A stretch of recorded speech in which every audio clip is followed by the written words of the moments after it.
the first tip I'm going to tell you, and it's the most annoying one. Weigh everything. People get so stressed out about the scale, the number on the scale, and people are like, okay, should I weigh myself once a week? I really believe, especially if you're trying to lose weight, you got to weigh yourself every single day. It's going to make the power, you're going to get the power back when you do that. No, you're it's not going to depress you so much you jump off your own roof. No, because you're going to see how your body fluctuates, and you're going to see what's working for you with your diet and what's not working. We're going to compromise because it's my show. Every other day, I'll give you. Every day, no. Okay, good compromise.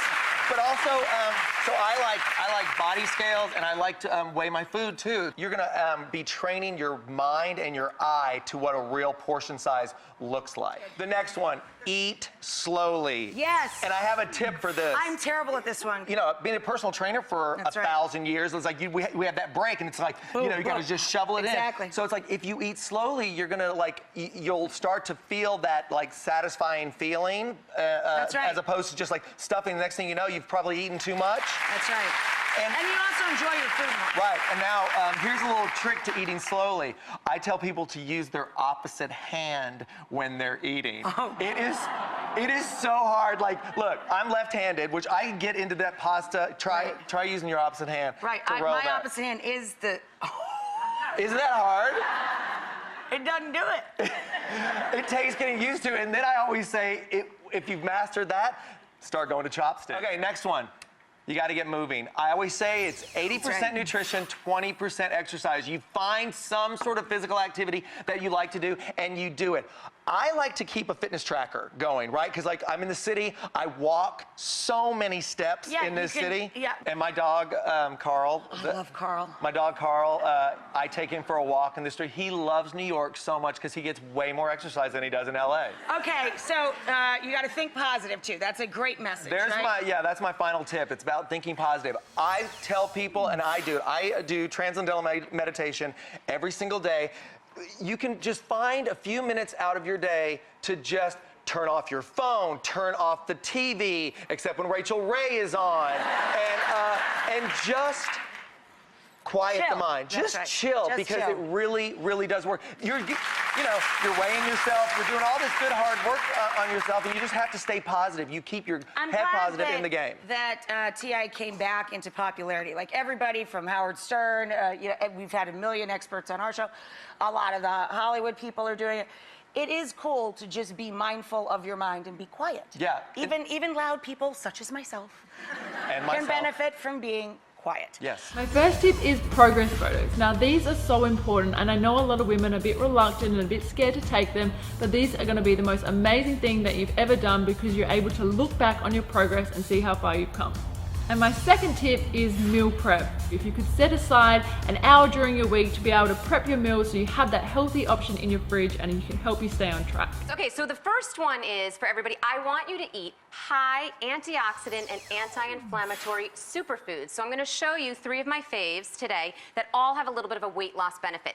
So this first one over here is the Sacha Inchi nut, okay? So it's also known as the Inca peanut. Have you tried it? No, I haven't. I've never had an Inca nut. We have a graphic for your hunger quotient. I want you, my next tip I want to tell you is I want you to listen to your body, okay? And what I mean there is... There it is on the on a scale of 1 to 10, 10 being famished, 1 being stuffed. I want you to eat when you're slightly hungry and stop eating when you're 4 slightly satisfied. And I promise all of you out there, okay?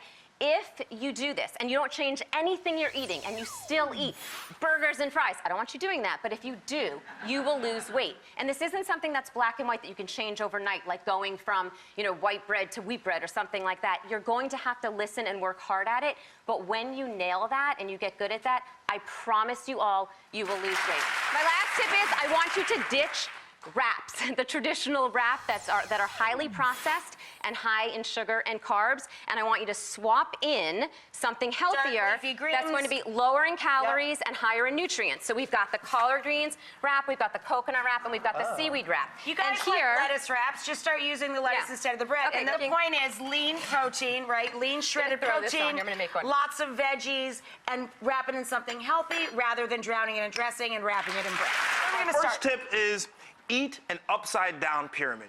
And the idea is try to front load your calories in the beginning of the day because one, you have more time to burn it off. Right. But also, think about it, your metabolism typically slows down towards bedtime because you're slowing down in general. So load your calories up early and burn them off. So in the beginning, we like to have, you can help me, we like to put our breakfast up here. So a little yogurt parfait, a bran muffin would be great. There we go, some oatmeal, some whole grains is awesome. You would not eat all of that together. No. Oh. You can have some of this. You can have some of this. Because you'll spend the rest of the day in the toilet.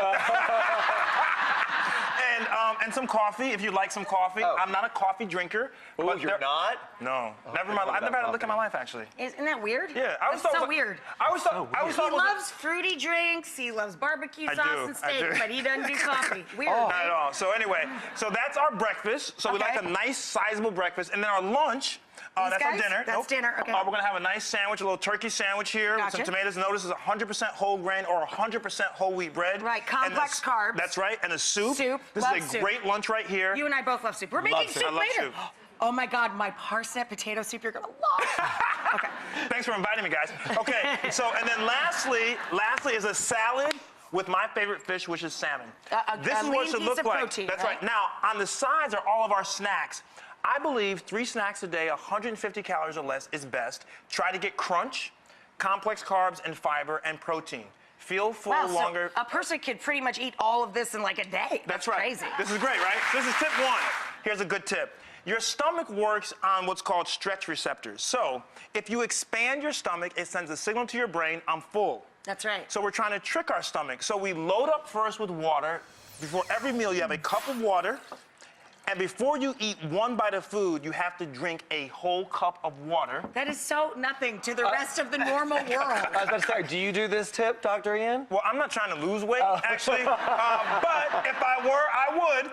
And then also fizzy water. Because the fizzy water or sparkling water. I love it. Bubble water with lemon. With lemon, right? Yeah. But the gas actually kind of expands and releases, so expands. So when you go to eat, there's not as much room for food. I drink a liter when I go to bed and a liter at the gym every morning. Okay, now, here's my third tip, which is replace one meal a day with a protein smoothie. You do this, you can save about 700 calories a day, and over the week, you can probably lose about a pound just making that swap. So now, I'm a big carnivore, you know that. Yes, you are. But if you ate every other day a vegetarian day, you would not only save probably 600 to 700 calories, but you will reduce the amount of sodium you consume, as well as cholesterol and saturated fat. Yeah, and it's an easy way to eat more veg, less red and heavier meat. That's right. And just by proxy, you're going to lose weight. Absolutely. Because you're eating more vegetables. But stay away from the creams. Hey guys, Chef Graham Elliott here with a healthy eating tip. Now, if you're anything like me, from time to time you have a craving for junk food. Snacks, crackers, chips, dip, candy. What I like to do is make sure that I make it on my own so I know what's in it and I appreciate it that much more. You want to walk everybody through these? Oh, absolutely. So the first thing you want to do is you want to remove all of the processed foods, all of the fake sugars out of your diet. I don't care if you want to lose weight or not. Right Get rid off of the bat. processed food, period. Know where your food comes from. Absolutely. Second, you want to plan your meals and you want to log your meals because, you know, life never really goes as expected. But planning your meals is a huge part of weight loss because then you know you've got a great pizza waiting for you at home. You're not going to overindulge. My family looks forward to food too. It's something great to look forward to, right? Then definitely you want to move your body more. Like Bob said earlier in the show, weight loss is a lot about food, but it's also a lot about exercise. And if you want your body to stay toned, you've got to get moving. And then lastly, drink a gallon of water a day. Did you hear that, Dr. Ian? Sounds like a lot. Gallon. That's a lot of water. It keeps you full, and it raises your metabolism. So we are going to do one of my little tips here. I love these little Misto cans. Mistos are great. These are fantastic, and it's a great upper body workout. And it's good. And it's good for the environment. These are non-aerosol sprays, and you fill it with your own olive oil, and it sprays. Exactly. So what I like to do is, so we have a little bit of a crispier crust, and then we're going to top it with some metabolism-boosting ingredients. So if we're going to be eating healthy, we might as well boost it up with some metabolism-boosting ingredients. Bell peppers are great to boost your metabolism. Leave them off this one because my friend Janet hates bell peppers. All right, so this we'll one's for Janet. Okay. Also, mushrooms are fantastic for boosting metabolism. They also mimic meat, so it gives you more of that meaty quality. That's right. Let's trade. You love mushrooms. Some tomatoes for color and also extra vitamin C to, again, boost metabolism. Do you guys kind of see where we're going with this? Bob, you have one last surprise left, and it's not Carl. We want to inspire everyone for the new year to get up and get moving, so you're all going home with a 1-year membership to Retro Fitness. It offers low-cost, high-value fitness with more than 150 gyms nationwide.